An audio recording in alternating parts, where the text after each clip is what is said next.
Kia ora. First I just want to give some thanks, and I'm hoping that that'll tune you into my Kiwi accent. So thank you to the wonderful land for gifting Iboga. Thank you for Iboga for sharing the vision and guidance with us all. Thank you to the ones who walk on the soil of our ancestors, who nurture the land and all of the life and love that surrounds them.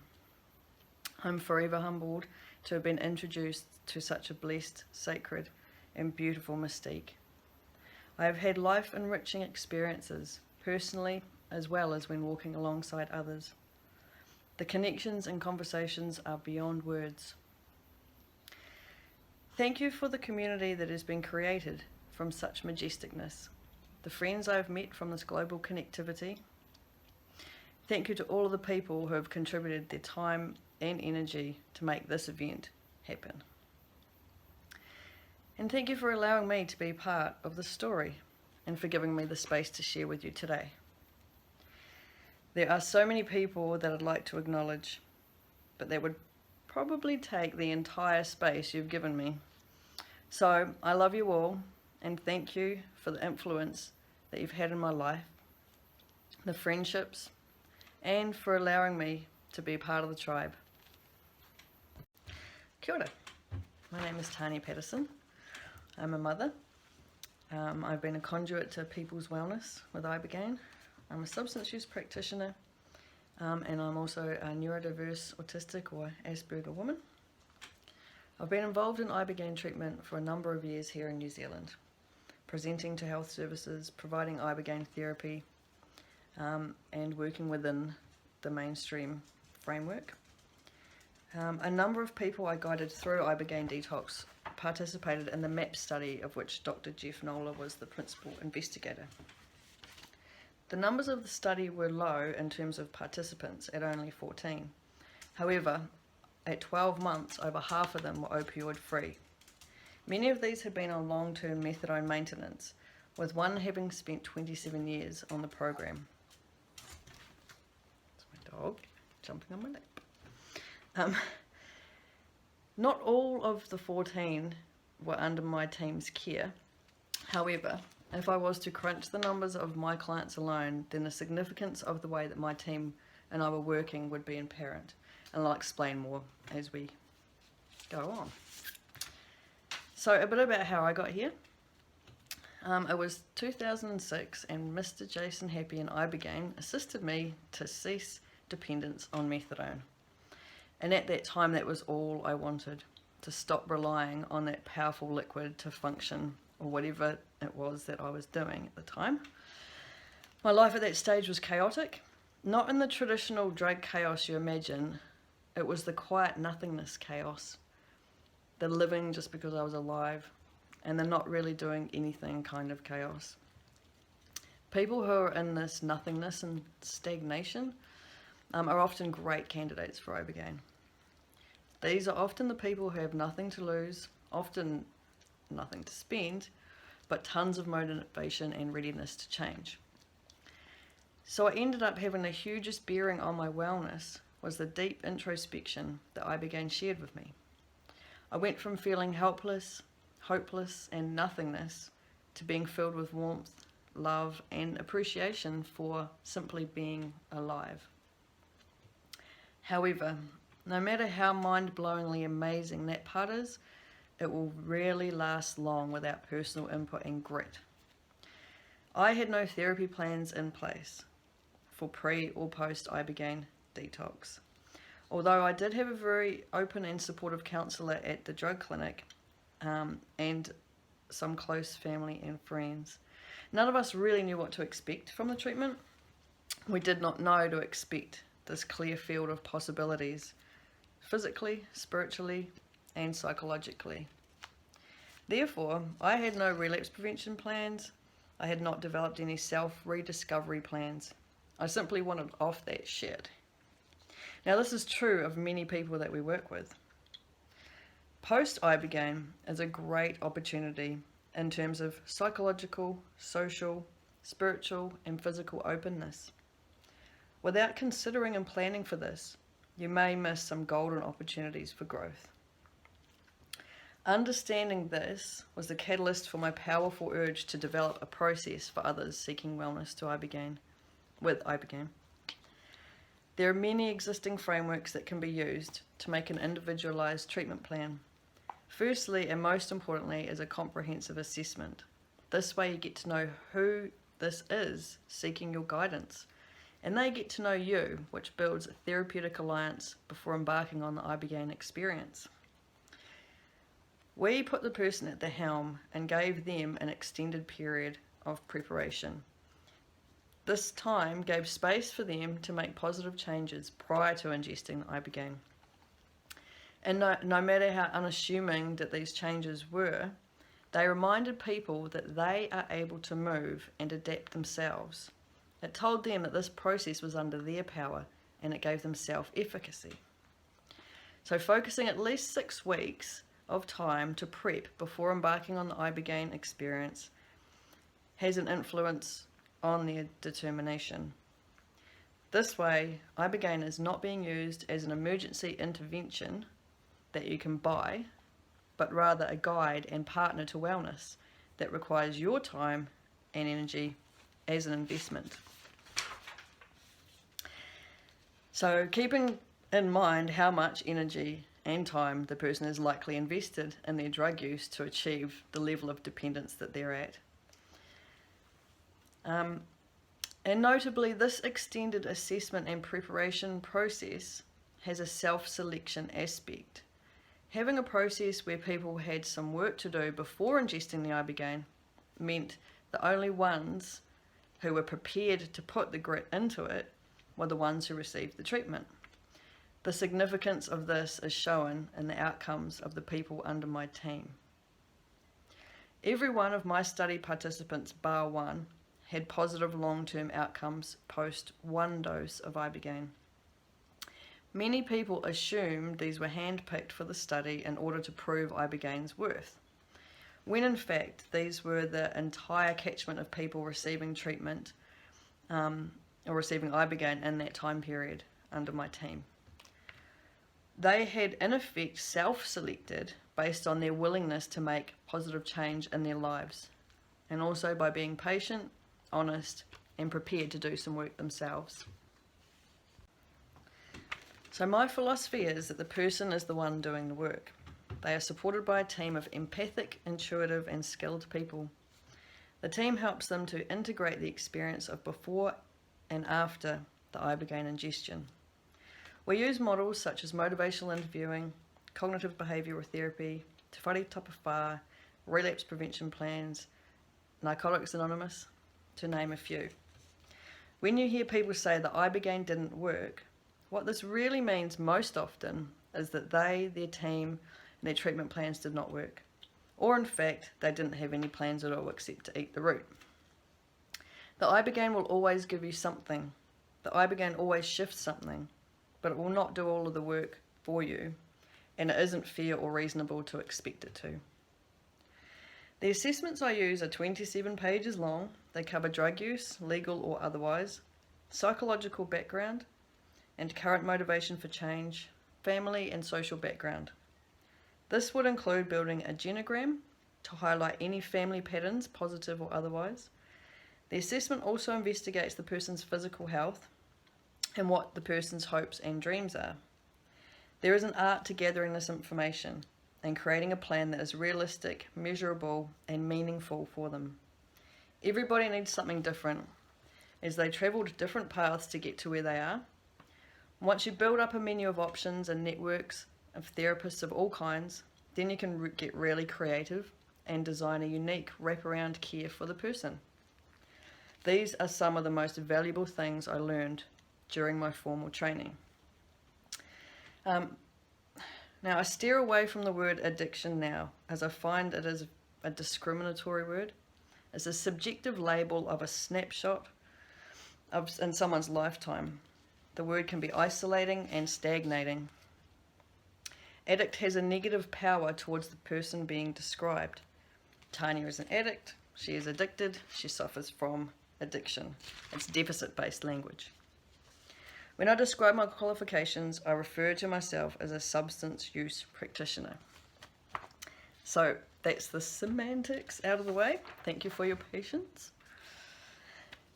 So my training providers and fellow students were really interested in what I was doing with Ibogaine. This gave me a platform to present Ibogaine as a legitimate, valuable and viable option for those seeking to cease their dependence. The presentations that we did, happened in many forums, beginning with me doing a before and after talks at the Community Alcohol and Drug Service. And as an outcome of this, I was asked to sit with someone who had obtained some Ibogaine. So that began my time as a provider.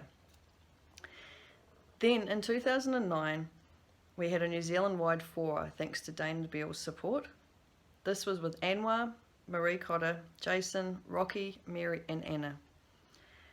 There were many other presentations, and there have been many other presentations, and since Ibogaine was my special interest, I spoke to really just whoever was prepared to listen.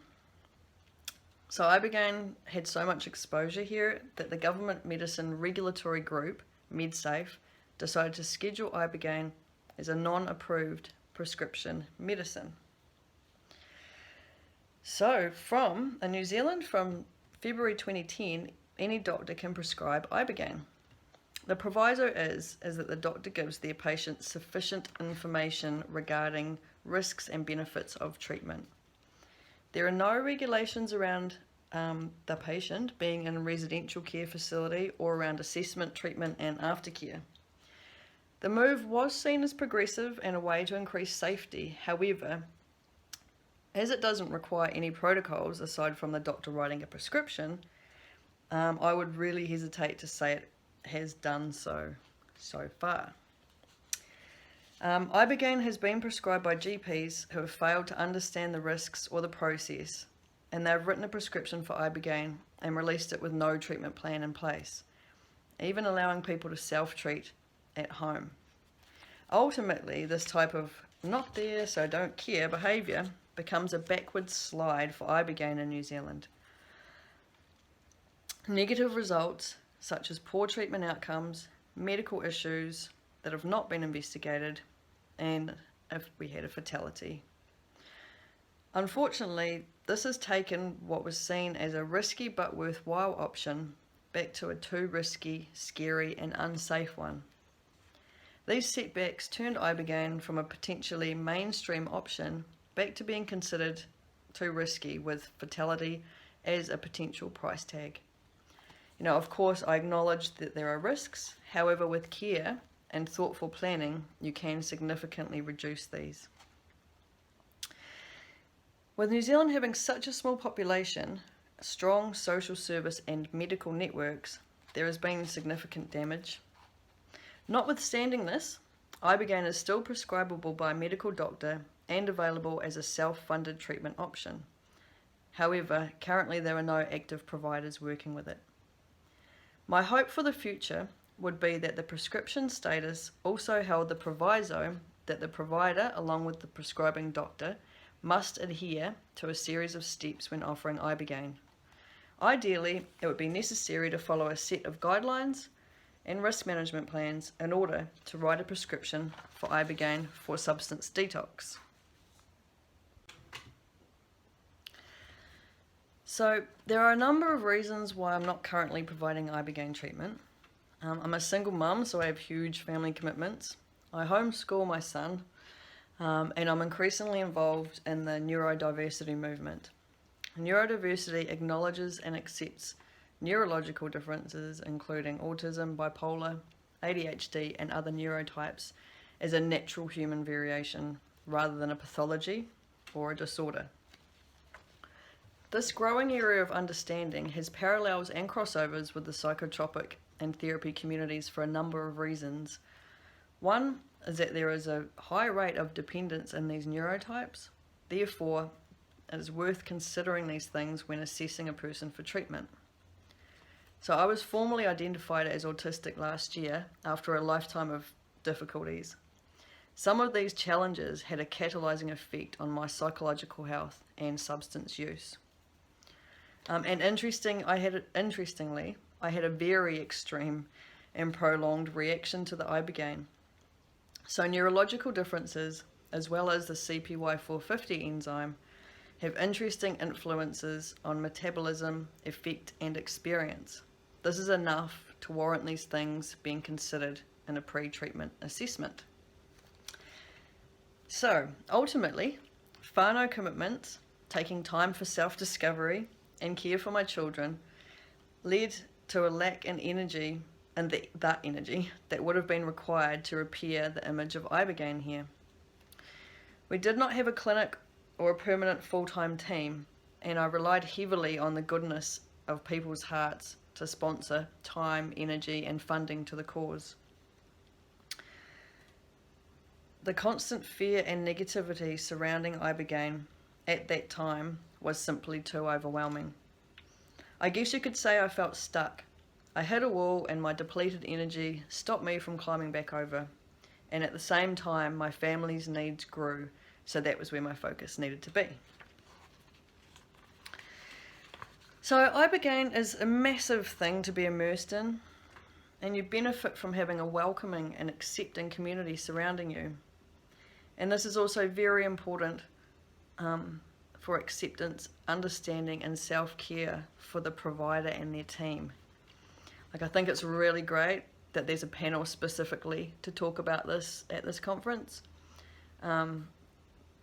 The fallout from a lapse in personal provider care and growth is too large to ignore. And it appears in many forms, not just individual burnout. It can feed conflict, fear, and cause splits in precious factions even. So, Ibogaine is not the treatment. It is one part of a whole community process. We are the conduits to our clients' wellness. So this means following a well thought out process of assessment, therapy, full mind and body preparation. And it is important that we offer guidance post Ibogaine treatment for reintegration into a healthy life. This is the kind of life that many of the people we work with will not have experienced in their adult times. So being an Ibogaine provider or conduit to wellness means having massive responsibility to provide the eyes and the ears for the people that may have problems seeing how amazing that they are. They also may be unable to see some of the ways in which they got to where they are.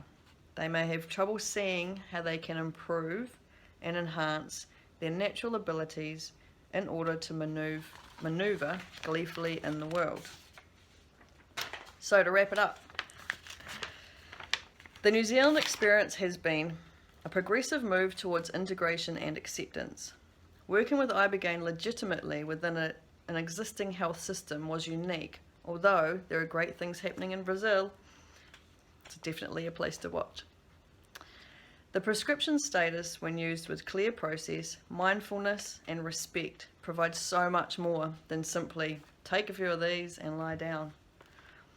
The best thing I did was to spend time learning about substance use and dependence, psychological health frameworks, and continued introspective self-analysis, and formal systemic practices. I used to fight against every system I could, and it didn't always work so great. However, when I began using the existing options as a basis for creativity, and about how I could seek help for people outside of the Ibogaine part, that's when things really came together. So at present, New Zealand is nervous about Ibogaine. The support and potential funding did quietly slip away. However, the status is the same, so the door is open for legitimate use here at some stage in the future. So the final part of my kōrero is to urge you to never cut corners if you really want good outcomes. And if you really want successful and positive support for Ibogaine as a legitimate treatment. Because of the nature of Ibogaine being so fringe and edgy, you really must hold on to your idealism and strive for it. Work ethically and create communities and support networks. View every person you work with, clients and colleagues alike, as you would a family member. Look around and think, would I be happy with this situation if this person was my mum, my dad, my son, or my sister.